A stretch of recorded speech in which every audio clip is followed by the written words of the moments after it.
Aaron Tuttle here. It's storm season in Oklahoma, and with that comes torrential rain, high winds, and hail. To protect your home and your family from these threats, the one roofing company you should trust is Ferguson Roof Systems. They've been providing the best in roofing services for nearly half a century. Ferguson is Oklahoma's full-service roofing company, certified with an A+ Better Business Bureau rating and a 5-star rating on Google. And with Ferguson now offering Class 4 impact-resistant shingles, now is the time to trust them with your home's roof. Get started today at FergusonRoofSystems.com.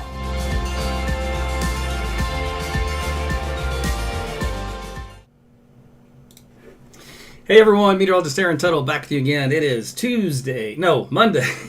Monday. Don't go to Tuesday yet. Tuesday I'll be covering storms maybe. Monday, 9:30. You can tell I'm excited about the week. We are expecting a lot of storms this week, so I've got to keep my head on straight. We've got some more severe weather to talk about. That will begin for Tuesday and continue off and on. We'll detail that for you. Thanks for tuning in here on Facebook World, also on Rumble and on YouTube and on Twitter X. Be sure to like and share the video. Tell your friends and family where they can find some really good weather information, all from a legit scientist. Yes, bona fide Bachelor of Science degree, meteorology. Not a grifter, not just some dude on the internet, which is what there are out there right now.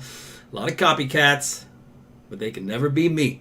So welcome. We'll talk about the forecast here coming up here just a minute, but get on the Facebook side. We put the link in the description, in the comments section, where if you would like to get notified when I do go live, so you don't miss anything, because remember, the algorithms don't always tell you. That stupid Zuckerberg, he's always tinkering with stuff, right?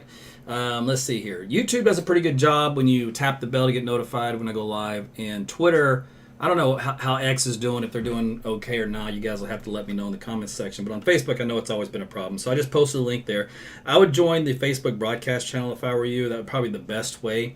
That's what I have access to all the time. So even if I'm live at lunchtime from my car, for example, you can get the information that way as well. That way you don't miss any broadcasts. Because I know over the weekend, some of you were surprised. You didn't check you didn't read my blog from the week before, so you didn't know storms are coming on Sunday. And you didn't read my post from 2 days prior and then a day prior, which had storms would be here Sunday evening with the threat of hail, wind, and tornadoes. So if you didn't see it, all of a sudden you're like, what? Sirens? What's happening? I saw a lot of comments there. People like, hey, whatever happened is getting notified 7 days out for tornadoes so I can plan 7 days in a row. And I warned you, do not get conditioned for that. That's TV fantasy world. That's hype and ratings and building things up, because that's usually the first or second event, right? And then after that, it's like day-to-day stuff. You're like, oh, it's supposed to storm today? So yeah, just remember, that's all for showmanship. And so in the TV world, that's what they do. Got to get those ratings. It's May. Remember, that's for padding the numbers, padding the books. So here, though, we'll stick with the forecast, and we'll get you going here for the rest of the week. So thanks again for leaving your comments out there. Tell me where you're watching from, all that kind of stuff. All right, so with all that said and done, I know we just missed it. It was a really nice sunset. Again, has some nice pretty colors in the sky. I've got 82 degrees, so this is the one thing I don't like this time of year is we start to heat up. We get that humidity back across the area, and it doesn't feel as nice as it used to, unfortunately. But that leads to severe weather, so if you're a severe weather lover, well, then this forecast is for you. So here's a look at the Storm Prediction Center. And if you all noticed, for our Tuesday, does have a slight risk here across Oklahoma. Here's a little tornado risk right here. Hail and wind at the bottom. Those are more typical, again, this time of the year. Remember, it's very difficult to get a tornado. You can have a thunderstorm that rotates all day long and does not mean it produces a tornado the entire time. Sometimes it never does. Sometimes it does. But it's very difficult, and they're usually short-lived. Let's take a close-up view of that here from the Norman Weather Service page. You can see it outlined here in central Oklahoma and points out to the east, green elsewhere for marginal. We were going to have a dry line moving through about this vicinity for late tomorrow afternoon. Now set the stage for the storms to develop. Big hail, baseball once again, up to 60 to 80 mile per hour winds. It has a very low, I wouldn't go very low, I'd go low. Sunday was low. and look what happens. So it's one of those deals where if there's a storm that goes up in this environment, wind shear is adequate. A little veer at the surface. But some other things offset it. So we'll see what happens for tomorrow. Tulsa, same idea. Big threat here across the bulk of Green Country, dipping on down south to McAllister and Ada, back out here in northwest Arkansas and southwestern Missouri. I got a fly in here. He's kamikaze into the lights. Here's a look at the AI model for tomorrow. And it favors way up here, just so you know. So up around Iowa, up near Chicago, Minnesota, etc. But it does trail in the little brown areas for tornadoes down here. Almost Oklahoma City, by the way. It does cover Tulsa, northeast Oklahoma. And then it kind of trails on off into northwestern Texas. Same thing for the hail over here on the top right and the wind on the bottom left. If you look at the analogs for tomorrow, percentage probability of at least 5 severe weather reports. Again, that's wind, hail, or potential tornado. Up here in the red area, 70 to 80% across a large area here of central northeastern Oklahoma. So in analogs, you compare similar events, they are excited about the severe weather risk. And then same thing for Wednesday, a cold front's coming in, so it does kind of highlight some areas here that we'll deal with. So there's a couple of days, and then we'll see what happens after that long term. For the tornado aspect of things, where'd my little deal go? There it is. Right here is kind of where it favored in the analog data. And then on Saturday, I believe it was. Is it Saturday? Let's see. Yeah, Saturday also favored an area. It's a low threat for tornadoes, but this time of the year, it's not out of the question. If we look at another AI model, NATOcast, it favors also northeast Oklahoma, barely dipping into central Oklahoma. We're on the far western, southwestern fringe because of the dry line position.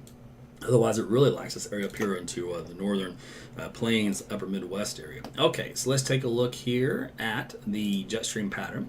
So in the upper levels of the atmosphere, we don't have a big system coming our way. We just have this little energy here, this little lift, and a southwesterly flow aloft that's going to zip on through as we head into tomorrow afternoon. Bulk of it moves into Kansas and Nebraska, and then Iowa by the time we head to late afternoon. So we're kind of on the tail end of that. See a little tail end of colors zipping through Oklahoma. So we don't have a ton of lift. It's more of an old school pattern, old school lift in the atmosphere, breaking the dry line with daytime heating, etc., etc.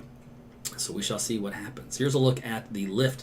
The red colors at the 700 millibar level shows you where that dry line is positioned quite well and where the lift will occur to get some thunderstorms to get going.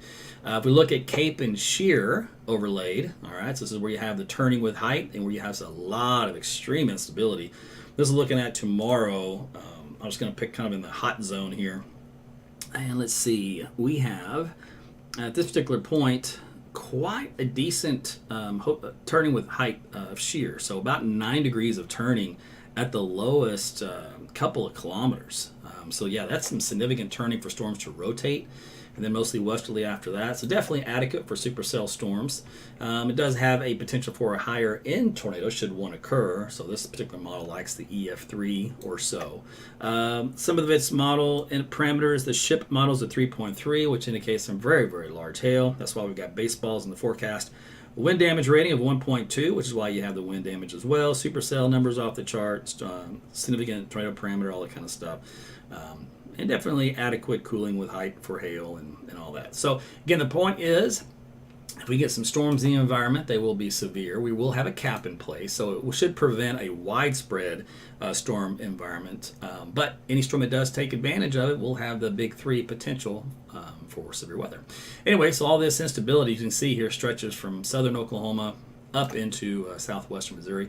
And yeah, there's a lot of instability down here in Dallas as well, and just to your west. However, you got a pretty big cap in Dallas right here, so I don't know if we're going to get any storms in your area. They'll probably stay mostly out west, and then they eventually come eastward, and of course they'll diminish in intensity as they do later in the evening. Here's a look at, say, 7 o'clock tomorrow. So we talked about the dry line will be positioned something about like this. Now, I will caution you here. It is very difficult to get the dry line to move east of I-35. A lot of times the models will push it east and it'll end up being more to the west. So for example, it may end up being more like this versus what you see here on the map, where the juicy dew points are in the mid 70s, upper 70s. That's gross. That's as if you got in a plane and like on a nice, let's call it a early spring day. So we'll say maybe early March or something, right? Really dry, it's pretty, a little cool. And you take a flight to Houston, and you get off the plane in Galveston. You open up the door, and you get this slam in your face. You can't breathe, your hair goes flat, frizzy, whatever. It's just a mess. Well, this nastiness is thanks to those guys. So that'll be here for those storms to work with. So we'll watch again for the thunderstorms that try to generate along little patchy areas of lift and where the cap breaks on the dry line, either in this position or even back out west. So what's the difference? Well, if it stays back out to our west, then we get these storms that go right through Oklahoma City, for example, with wind and hail. Odds are they'll be a little high based initially, but then they'll get lower pretty quickly to produce tornadoes. So again, in the eastern third, really, of Oklahoma, if you cut the state in half, really, to the third, you will get your risk for severe storms. Okay, let me see what else I want to show you. I think we'll just skip to the model data output and see how they think things will evolve. With the cap in place, the Texas Tech WRF likes northeast Oklahoma, Missouri, and it kind of back builds here toward central Oklahoma. That's a Stillwater. And it looks like about as far as they can go during the afternoon and evening. And then it keeps those storms going through around midnight. So from the Tulsa region and northeast Oklahoma, northwest Arkansas, this model favors your area. Keeps us capped across central and southern Oklahoma. Let's see, as we go into Wednesday, that cold front that we talked about will come on into the state. And it does produce quite a few storms along that boundary and points to the south, and some of these will be wind and hail and potential tornado.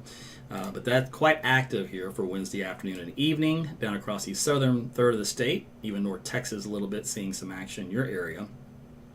All right, then that model ends. We don't get to take a look at Thursday yet, but that's, again, 2 active periods. Let's take a look at the 3-kilometer NAM. Now, when the cap is strong, it doesn't produce a whole lot of storms usually, and this is what's going to happen here. So at 4 o'clock, 5 o'clock, it's got the hint of trying to break the cap here from Oklahoma City on the east side up to Tulsa by 5. And there's 6 o'clock. It's got some storms there in Tulsa at 7. And let's see, 8, 9. See, it struggled. So in other words, that's a pretty indication that it thinks that the cap will hold. And then eventually it does form some storms kind of zipping down the line up here around Bartlesville into southeastern Kansas during the evening hours with the low-level jet.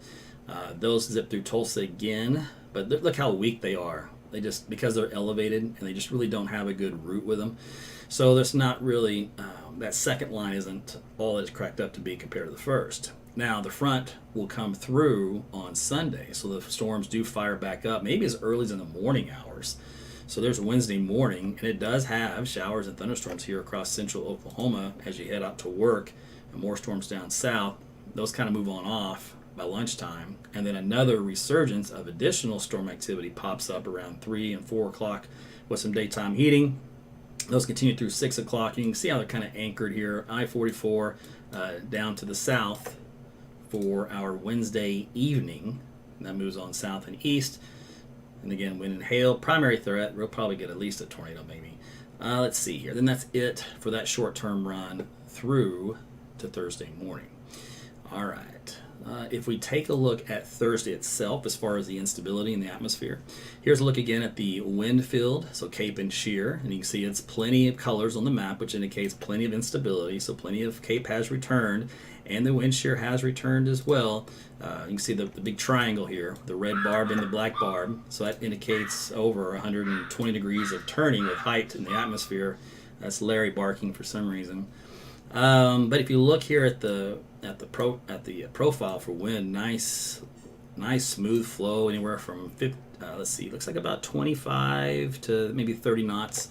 Goes up to about maybe close to 50 knots by the time you get at the upper levels of the atmosphere. Low condensation level, Cape value is up around 4,000 plus joules. Again, wind damage rating, large hail rating, a lot of analogs for significant size hail up at 3 inches or plus in diameter, a lot of supercell analogs. So basically a warm sector type return with that cold front coming back as a warm front and a stronger end of a tornado. So again, Thursday could be quite the day. We'll see what happens as the short-term models get into that picture. But for now, between Tuesday and Wednesday, most of the rainfall will be kind of formed along this boundary here. So northwest Oklahoma, unfortunately, not a whole lot of rain that we're going to get out of this next 2 days. Most of it will be kind of formed down to your south and east. Mounts, when you get these heavy thunderstorms, you can get 2 to 3 inches real easy. This particular model tries to show that. Most of the models blend them, though, and keep it on the conservative side. So you will always get, when there's a supercell storm or cluster of storms, brief flash flooding is always on the table. Otherwise, it's a pretty good area, widespread of 1 to 2 inches of rainfall, where you see the blue to pink colors. So, again, we always need the rain as we head into our summer months. Temperatures, yuck, right? Gross. So 92 here for Tuesday. But hey, look at Wednesday, 79. That's not bad. Thursday's 81. That's going to be a muggy 81. Should be kind of mostly cloudy with that warm sector returning with limited cap in place. We'll see what happens with that. Maybe a big severe weather day. Otherwise, as we heat back up, the dry line becomes more active. More storms here for Friday, Saturday, and Sunday. Temperatures near 80. 90, and Memorial Day, we're back into the upper 80s. Right, I didn't look today at the data, but when I looked yesterday when I did my blog, there wasn't much of a signal for rain on Monday, so fingers crossed that still is there. But otherwise, do expect our standard May stuff this time of the year for showers and thunderstorms. And again, that comes with, unfortunately, the mix of a little, I say the vicious guard dog, yes, a little bit of a mix of the wind and hail with that situation.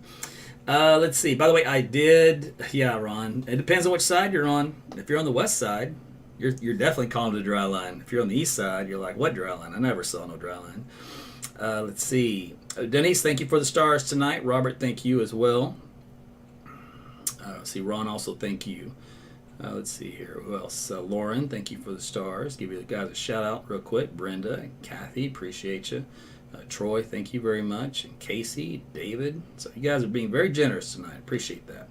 Let's see. So bottom line is Chelsea will be after probably 5 o'clock. Max daytime heating to break the cap in a few areas. We could have a storm here in the metro if the cap breaks, but it'll be nearby. Some of the models again favor more of the northeastern area, getting about as far northeast as just probably north of Arcadia or something, and then back toward Tulsa. That's the more favorable area where they think the cap is more likely to break. But the parameters extend all the way down south into northern, northwestern Texas. So anywhere is fair game along that dry line where you can get the cap to break, which will be temperatures pretty much in the low 90s, it looks like, for the most part. So that should be doable for a few spots. Again, those storms are pretty gangbusters. Thank you, Robbie. Megan Lawton, you'll probably be on the western fringe, so probably just east of you the way things are looking with this system for Tuesday. You probably get little storms, though, Wednesday morning and Wednesday evening on that secondary round, and then for Thursday for sure. Let's see. So, yes, Chelsea, 5 o'clock for more. Pretty much anywhere where that dry line, because they're going to form on the dry line, and then they move east off the dry line. So your window of opportunity for storms is very small. So peak heating, which is right around 5 o'clock. So you have about a 2-hour window, so maybe 4:30 to 6:30, something like that. Like, say, for example, the metro. And then they'd all be east of us anyway. No more for that, because they'll all have a northeastern track to them. Let me think what else. So I do lives during the lunchtime update on Facebook. So I know if you guys on YouTube, Twitter, and X and Rumble, you're like, oh, hey, how come we don't get a lunchtime live? Well, because I'm in my car at work, and so I have to pick a platform. So I just picked Facebook because that's where I grew most of my following way back 2010. So I have to pick one, so I do that. When I'm here, I can multi-stream everywhere because I use some tricks up my sleeve, so make that happen. But I think that was about it. So join me then, and then in the evening, usually around 9:30, like tonight, as you want to do the model data, we look at the day's forecast as the new data comes in. It starts coming in around 9:15-ish. 9:15, and so it gives me about 15 minutes to kind of get things set up and take a quick peek before we dive into it. And a lot of times the model data will keep coming in for the extended periods, but sometimes we hang in depending on how significant it is to talk about, and other times I just wrap it up kind of like now, and we'll deal with it the next time. So keep in mind, a little stormy off and on here through the weekend, so we'll have a mixture of all three, and we'll track them day by day and give you the updates for all that, and we'll keep you safe. Appreciate you guys tuning in during the live broadcast for the tornado coverage and sharing with your friends and family. And always at the bottom of the screen, it tells you what to do when there is a tornado threat.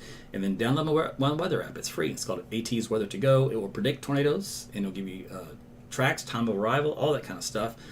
Tell you what's inside the storm. You just get on that weather map that's on there, and you load in all the little arrows and the lightning, everything. You just tap on the little boxes that come up and little arrows, and that'll tell you what's inside the box. That'll give you a storm track and all kinds of stuff. Let's see. I would like to, Linda. We'll see what happens. And thanks for those of you folks that reached out on my last post, the crown chakra. We'll see. I'm deep diving into that region of information. So a lot of you probably have already been there, done that.